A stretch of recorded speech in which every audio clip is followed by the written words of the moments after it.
हरे कृष्णा कृष्णा कृष्णा हरे हरे। आज हम जा रहे हैं एक ऐसी जगह जहां भगवान श्री कृष्ण को स्वयं आना पड़ा एक अहंकारी राजा का अहंकार तोड़ने के लिए, जिसे आज उत्तराखंड के पांचवें धाम और उत्तर द्वारिका के नाम से भी जाना जाता है। आपने मेरे लास्ट मिनी ब्लॉग में देखा होगा कि हम अपने घर से देवप्रयाग के लिए निकल चुके थे और वहाँ डुबकी लगाने के बाद हम निकल चुके थे सेमुखेम धाम के लिए, जो कि टिहरी गढ़वाल में है। अगर इन फ्यूचर आप यहाँ पे आने का प्लान बनाते हो तो आपको अपने साइड में ही कई किलोमीटर्स तक Asia's largest man made Tehri lake देखने को मिलेगी और साथ में ही इंडियाज़ लॉन्गेस्ट सस्पेंशन ब्रिज जो कि डोबरा चट्टी ब्रिज है वो देखने को मिलेगा। और साथ में दिखाई देंगे वो टूटे मकान, खेत जो टिहरी डैम की बनने की वजह से यहाँ डुबा दिए गए थे। जैसे वाटर लेवल कम होता है आज भी टूटे मकान ऊपर दिखाई देते हैं। थोड़ा आगे जाने के बाद हमने देखा कि यहाँ के लोग आज भी खेती बाड़ी करते हैं और maximum number of people are farmers, और इन्होंने अपना कल्चर भी काफ़ी बचा के रखा है और फॉलो भी करते हैं काफ़ी। और हमारा पौड़ी गढ़वाल काफ़ी एडवांस हो चुका है, लोग शहरों की तरफ माइग्रेट कर चुके हैं और बेसिकली अगर हमारा बचपन ही शहरों में बीत रहा है तो हमें अपने उत्तराखंड का कल्चर कहाँ समझ में आएगा। अप्रॉक्स 5-5:30 बजे के आसपास हम पहुँचे भड़बागी सौड़, जिसे तबला सेम के नाम से भी जाना जाता है। और क्यों, ये आपको आगे ब्लॉग में पता चल जाएगा। यहाँ से 2-2.5 किलोमीटर हमें ट्रैक करके ऊपर मंदिर की तरफ जाना है। और ट्रस्ट में गाइस बहुत सुंदर जगह थी, हम अपने पूरे दिन की थकान भूल चुके थे वहाँ जाके, लेकिन शाम काफ़ी ज़्यादा हो चुकी थी और हम मंदिर के दर्शन भी नहीं कर सकते थे। सो वी थॉट कि अभी हम स्टे हाउस चलते हैं, वहाँ से अर्ली मॉर्निंग सुबह मंदिर के दर्शन कर लेंगे। और ट्रस्ट में गाइस हमारा स्टे हाउस काफ़ी सुंदर लोकेशन पे था और सबसे अच्छी बात यहाँ के लोग बहुत अच्छे थे। यहाँ हमने पहाड़ी भात, दाल भात पहाड़ी स्टाइल में खाया, सबने नीचे बैठ के। यहाँ पे रीज़नेबल प्राइस में आपको काफ़ी अच्छे रूम्स यहाँ मिल जाएंगे, लाइक 250 पर पर्सन, जिसमें खाना भी है रहना भी है। Hey guys, good morning. It's 4:48 और हमें जाना है वहाँ जहाँ लाइट चल रही है, सेमुखेम धाम। हाय गाइस, कैसे हो आप सब? कैसा फील कर रहे हो? बहुत अच्छा फील कर रहे हैं, बहुत पॉजिटिव फील कर रहे हैं।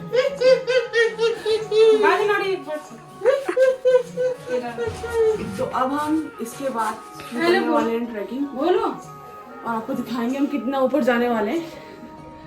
मम्मी और सब यहाँ से प्रसाद ले रहे हैं मंदिर के लिए और यहाँ से नज़ारा कुछ ऐसा दिखता है जो कि बहुत सुंदर है। और ये हम आ चुके हैं भड़बागी सौड़, जहाँ से अब हमारी ट्रैकिंग शुरू होगी। और ये सामने है मंदिर जहाँ हमें जाना है। यहाँ के लोकल्स ने हमें बताया कि यहाँ की चढ़ाई काफ़ी स्टीप है, खड़ी चढ़ाई है, तो अपने साथ एक स्टिक लेके जाओ so that we can track easily. और ये हमारे भगवान नागराजा का ध्वज है, झंडा है जो हमें ऊपर रख के आना है।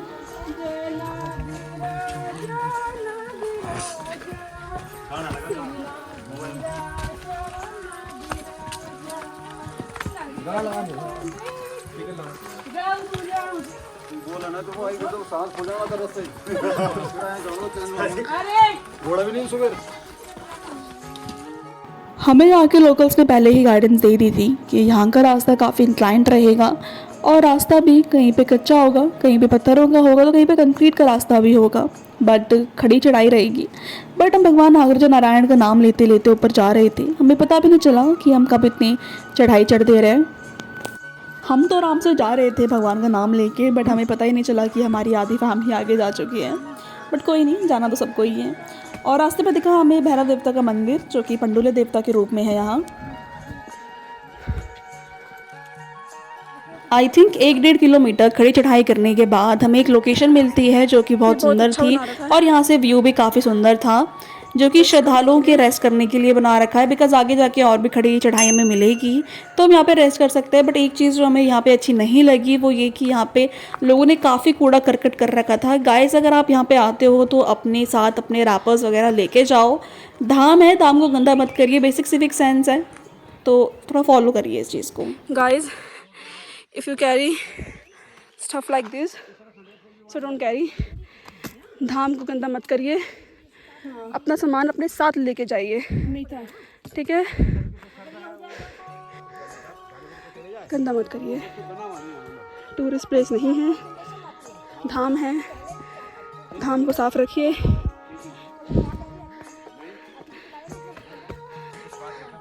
ये पेड़ कितना बढ़िया है, बहुत पुराना रहा होगा आई थिंक।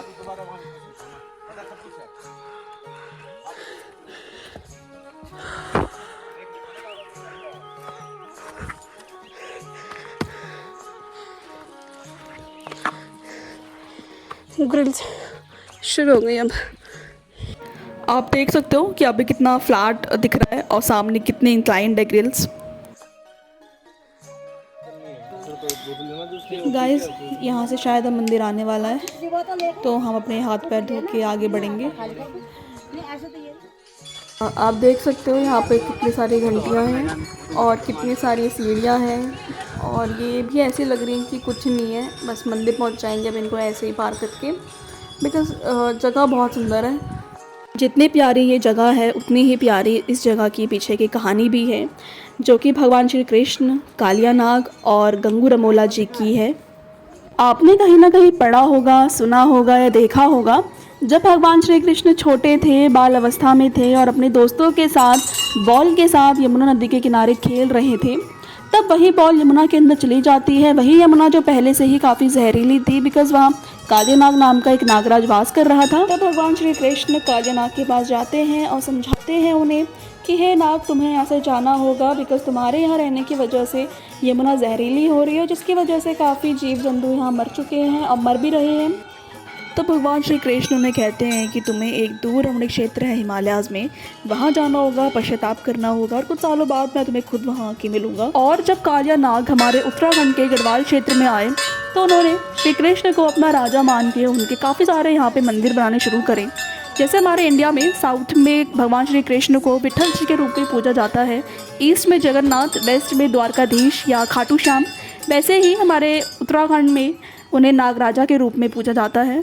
फिर काफ़ी समय बाद जब महाभारत का युद्ध भी ख़त्म हो जाता है, भगवान श्री कृष्ण यहाँ आते हैं अपनी मन की शांति के लिए, और देखते हैं कि यहाँ एक राजा है गंगू रमोला नाम का, जो काफ़ी अहंकारी राजा है, बिकॉज़ वो उत्तराखंड के 52 गढ़ों में से एक गणपति भी था, धनवान राजा था, धन दौलत की कमी नहीं थी, और उस समय धन दौलत गाय भैंसों से हुआ करती थी, और कहते हैं कि उसकी काफ़ी सारी गाय भैंसें हुआ करती थी। इसीलिए भगवान श्री कृष्ण यहाँ आते हैं ब्राह्मण के वेश में और गंगू रमोला को कहते हैं, हे गंगू रमोला, मुझे 9 हाथ 9 वेद की ज़मीन दे दे। बट अहंकारी गंगू रमोला, उसे अपनी ज़मीन से काफ़ी लगाव था, उसने ज़मीन नहीं दी, इवन उसने ब्राह्मण की बेइज्जती भी कर दी। और कहते हैं कि उस दिन के बाद भगवान श्री कृष्ण हमारे पौड़ी गढ़वाल के डांडा नागराजा मंदिर में आए, जिस वजह से वो मंदिर भी सिद्धपीठ मंदिरों में से एक हो गया। लेकिन बस उस दिन के बाद गंगू रमोला को जिस चीज़ का अहंकार था, जिस संपत्ति का उसे घमंड था, वो धीरे धीरे ख़त्म होता गया। कहते हैं कि उसके जो अनाज के भंडार थे, वहाँ से सांप निकलने शुरू हो गए। जो गाय भैंस बछड़ी बकरी सब थी, वो शिला में कन्वर्ट हो गई, पत्थर में कन्वर्ट हो गई, जो आज भी मुखेम गांव के आसपास आप देख सकते हो, काफ़ी ज़्यादा पत्थर हैं वहाँ पे। लेकिन गंगू रमोला अपने अहंकार में इतना डूब चुका था कि वो समझता ही नहीं था कि उसके साथ क्या हो रहा है, इवन वो समझना चाहता भी नहीं था। लेकिन उसकी पत्नी मैनावती, वो धार्मिक थी, वो समझ गई थी कि ज़रूर उनके ऊपर किसी ब्राह्मण का दोष लगा है। लेकिन कुछ समय बाद जब गंगू रमोला को भी समझ में आने लगा कि उसके साथ क्या हो रहा है, तब उसने अलग अलग जगह पे सेम मंदिर बनाने शुरू करे, लेकिन वो टूट जाते थे किसी वजह से।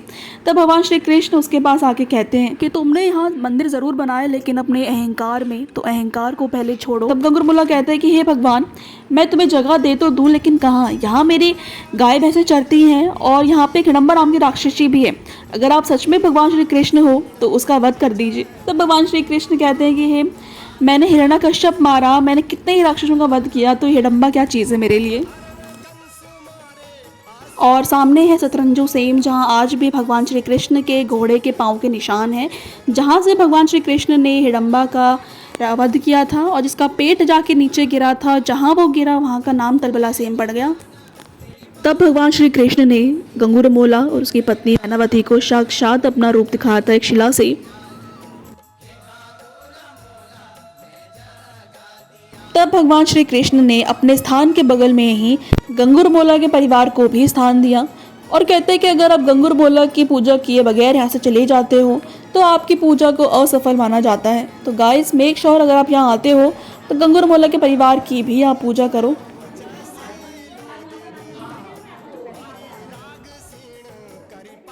मंदिर के राइट साइड में ही गंगूर मोला जी की मूर्ति भी है। कहते हैं कि इन्होंने यहाँ पे तपस्या करी थी पश्चाताप करने के लिए। इवन उनके दोनों बेटे सिद्धवा और विधवा इस मंदिर के एज अ द्वारपाल भी हैं, आज भी मंदिर की रक्षा करते हैं। भगवान श्री कृष्ण इस जगह 3 साल रहे और जाते वक्त गंगूर मोला और यहाँ की प्रजा से कह गए कि जब काल चक्र की वजह से द्वारका का विनाश हो जाएगा, वो समुद्र में लीन हो जाएगी, तब भगवान श्री कृष्ण वापस यहीं आएंगे अपने धाम में। इसीलिए इस जगह का नाम उत्तर द्वारिका भी पड़ गया। और यहाँ भगवान श्री कृष्ण जहाँ जहाँ रहे वहाँ सेम बन गए। टोटल 7 सेम है। अर्कटा प्रकटा सेम, शतरंजो सेम, डुगडुगी सेम, तलबला सेम, अरुणी वरुणी सेम और 2 गुप्त सेम। गुप्त सेम गुप्त हैं, हर कोई वहाँ नहीं जा पाता। मंदिर के लेफ्ट साइड से रास्ता जाता है डुगडुगी सेम का, जहाँ अभी हम जा रहे हैं।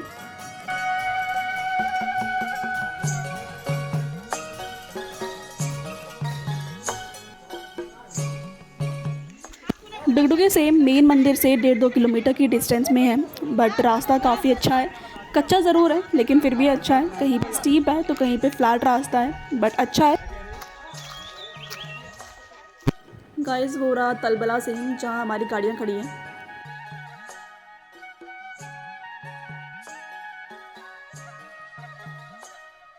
और रास्ते पे दिखा हमें एक फ्रेश वाटर रिजर्वियर जो कि काफ़ी पुराना लग रहा था। और गाइस गंदा पानी नहीं होता, फ्रेश वाटर है, पहाड़ों का पानी है, जंगलों का पानी है। और यहाँ पे आपको दूर दूर तक पानी नहीं मिलेगा ऐसे, बिकॉज़ जो मंदिर है वो जंगलों के बीच में है। या तो मंदिर में पानी मिलेगा या तो यहाँ आपको पानी मिलेगा। और भी सोर्सेज होंगे बट हमें नहीं पता। बट जो डुगडुगी सेम का रास्ता है वहाँ तक हमें सिर्फ यही एक वाटर रिजर्वियर मिला है। आप पी सकते हो, पानी फ्रेश वाटर है। थोड़ा आगे जाने के बाद हमें दिखता है एक सुंदर सा फील्ड जो कि काफ़ी प्यारा लग रहा था, बिकॉज़ आसपास पेड़ और ऊपर खुला आसमान। काफ़ी सुंदर जगह थी ये। बट नीचे जाने का रास्ता उतना ही पथरीला था, पत्थर वाला था, बट ठीक है, ये भी एक्सपीरियंस हमने किया, अच्छा था। और सामने आप देख सकते हो कि हम डुगडुगी सेम पहुंचने वाले हैं। झंडे आपको आगे दिख रहे होंगे। कहते हैं भगवान श्री कृष्ण इस जगह पे एक शिला के ऊपर बैठ के बांसुरी बजाया करते थे। वो शिला आज भी है। और कहते हैं कि अगर आप उस शिला को अपने दोनों हाथों से हिलाते हो तो वो नहीं हिलता, और अपने हाथ की छोटी उंगली से भगवान का नाम लेके छोटी उंगली से अगर आप उसको हिलाते हो तो वो हिल जाता है। हमने भी काफ़ी वीडियोस में देखा था, सुना था कि ये छोटी उंगली से भी हिल जाता है, लेकिन दोनों हाथों से नहीं हिलता। लेकिन गाइस ऐसा कुछ नहीं है। आप भगवान का नाम लीजिए, दोनों हाथों से भी ये हिल जाएगा और छोटी उंगली से भी ये हिल जाएगा। तो गाइस कुछ व्यूज़ पाने के लिए ऐसी झूठी अफवाहें मत फैलाइए। अगर आप धाम में आके भी झूठी अफवाहें फैला रहे हो धाम के लिए, तो आपका यहाँ पे आना बेकार ही है। और आप देख सकते हो डुगडुगी सेम है, एक ही जगह पे स्टेबल है। जब तक आप उसे हिलाओ नहीं, इवन कुछ भी आ जाए, आंधी तूफान कुछ भी आ जाए, ये नहीं गिरता। इवन नीचे खाई भी बहुत बड़ी है। यहाँ से फिर हम वापस चले गए थे मंदिर के लिए, बिकॉज़ हमारा यहाँ से एक सेम कंप्लीट हो चुका था।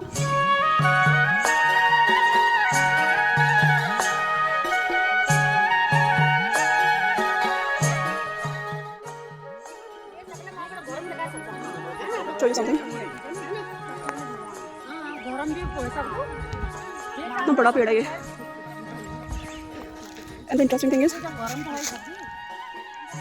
ऐसा लग रहा है कि गुफा है, कोई जानवर रहता हूँ। सुबह से कोई कुछ खा के नहीं आया है। अब चाय पीते हैं यहाँ पे और चलते हैं नीचे।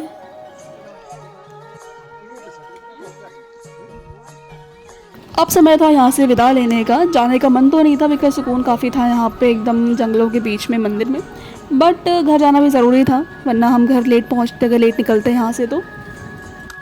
और अगर किसी रीज़न की वजह से आप यहाँ पे चढ़ाई नहीं कर पाते हो या फिर आप बुज़ुर्ग हो, तो यहाँ पे आपको घोड़े और खच्चरों की सर्विस भी मिल जाएगी, जिसमें आपके वेट के अकॉर्डिंगली वो आपसे चार्ज लेंगे। रास्ता आप देख सकते हो कैसे पत्थरों का है, पत्थरों से बना रखा है। तो गाइस अगर आप यहाँ पे आते हो तो एक स्टिक अपने साथ लेके आओ, डंडा लेके ज़रूर आओ, ताकि आप ट्रैक इजीली कर सको।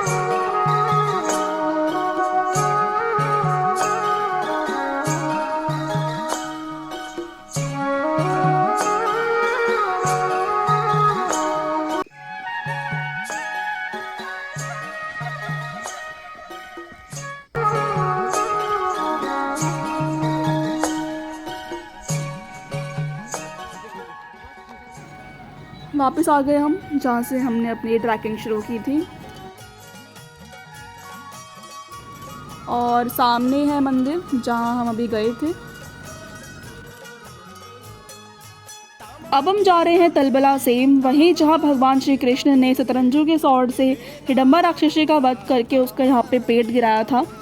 यहाँ पे हमें लोकल्स ने और इवन पंडित जी ने भी बताया कि यहाँ की ज़मीन आज भी स्टेबल नहीं है। अगर आप यहाँ पे चलते हो तो आपको ऐसा फील होगा कि आप किसी के पेट के ऊपर चल रहे हो, बट अब तो रास्ता पक्का हो चुका है तो इतना फील नहीं होता। बट कहते हैं कि जो बगल में एक पॉन्ड है वहाँ पे फील होता है, बट अभी वहाँ पे दलदल था तो हम जा नहीं पाए।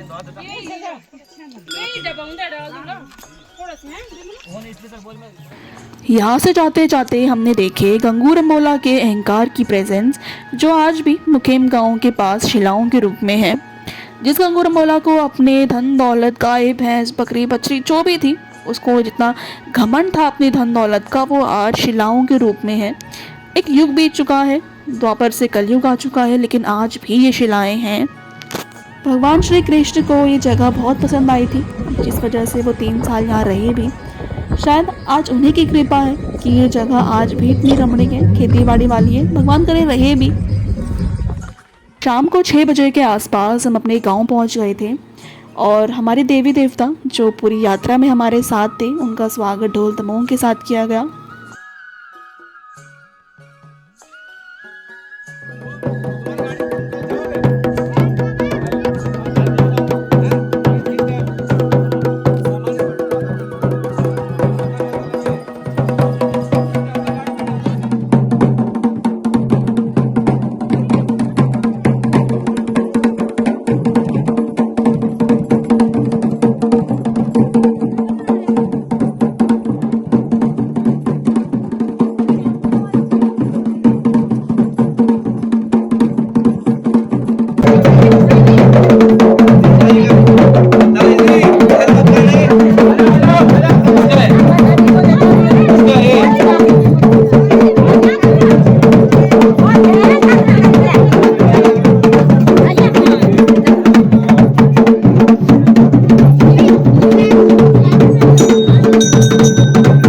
चले गए अपने देवी देवताओं के स्थान पर, जहां से हमने एक दिन पहले अपनी यात्रा को शुरू किया था।